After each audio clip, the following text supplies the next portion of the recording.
యమధర్మరాజు చెప్పిన నారి స్తనభరణాభిదేశం దృష్ట్వా మాఘమోహమేషం అనే శ్లోకం ప్రాచుర్యం పొందినప్పటికీ ఇది ప్రామాణికంగా వేదాలు, పురాణాలు, ధర్మశాస్త్రాల్లో నేరుగా కనిపించదు.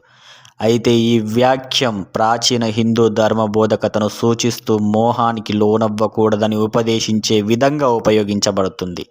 నారి అంటే స్త్రీ, స్తనభరణాభిదేశం అంటే ఆమె అందమైన వక్షోజాల నాభి ప్రాంతం, దృష్ట్వా అంటే చూసినప్పుడు, మాఘమోహమేషం మోహంలో పడవద్దని.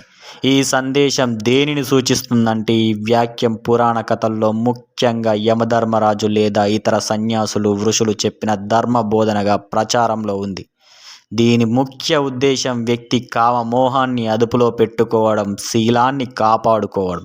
హిందూ ధర్మంలో కఠినమైన బ్రహ్మచర్య నిబంధనలు ఉన్నాయి. దీనిని సాధన చేయడానికి ఇలాంటి ఉపదేశాలు ఉన్నాయి. మోహానికి లోనై పాపచర్యలకు దూరంగా ఉండాలని ఉద్బోధించేందుకు, పరస్త్రీతో మోహం కలవకూడదని వివరించేందుకు.